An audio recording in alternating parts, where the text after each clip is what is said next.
விஷ்ணுன்னு ஒருத்தர் இருந்தான். அவன் ஒரு தன்னலமான பையன். தான் சைடு தான் கரெக்டு, மற்றவங்க சொல்கிறது தப்புன்னு நினச்சிக்கிட்டு இருக்கவன். அப்போ ஒரு நாள் அவனோட ஃப்ரெண்டு அவனோட வீட்டுக்கு வரான்.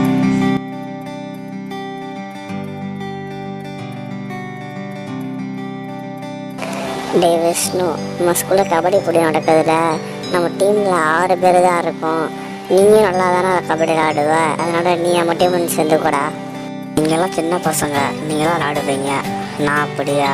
போங்கடா, எனக்கு வேறு வேலை இல்லை பாரு. இதனாலேயே அவனோட ஃப்ரெண்ட்ஸுக்கெல்லாம் இவனை பிடிக்காம போச்சு.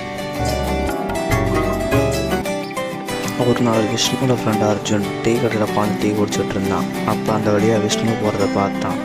அவனும் அவன் பின்னாடியே போனான். அப்போ விஷ்ணு நடந்து போகிற வழியில் அவன் முன்னாடி ஒரு குழி இருக்கிறத பார்த்தான். பார்த்தோன்னே அதிர்ச்சி ஆனான். நல்ல வேலை நாம் அந்த குழியில் விழுகலை, யார் இருந்தால் நமக்கு என்ன அப்படின்னு சொல்லிட்டு அவன் அந்த இடத்துல இருந்து கிளம்பினான்.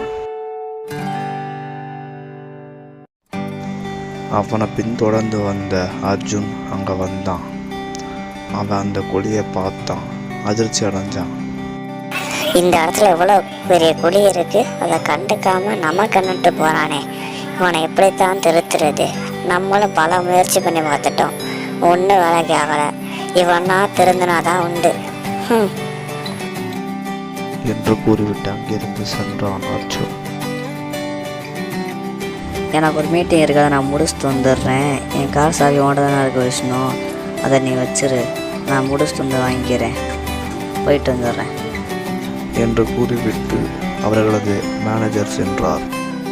எவ்வளோ நேரம் ஆகும் தெரில, வெயிட் பண்ணுவோம். சரி, அதில் நான் கார் ஓட்டிகிட்டு வரேன். உனக்கு தான் கார் ஓட்ட தெரியாதுன்னு சொன்னால் எப்படி ஓட்ட போகிற? அதெல்லாம் வீடியோ பார்த்து ஓட்டிக்கிறேன் போட. என் பேச்சை கேள்றா, இத்தனை நாள் கேட்கல, இன்னைக்காச்சு கேள்றா, வானாண்டா டே. நீ சொல்கிறத நான் கேட்க முடியாது.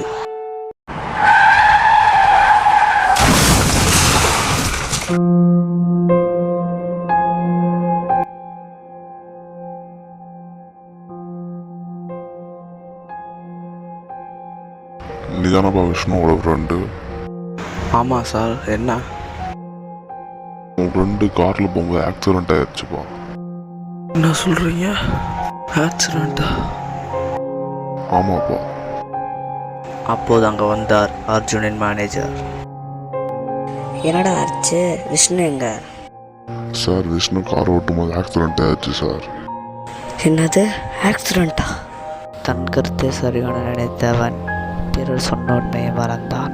வாழ்க்கை கற்றுக் கொடுக்கும் முன் மரணம் கற்றுக் கொடுத்தது.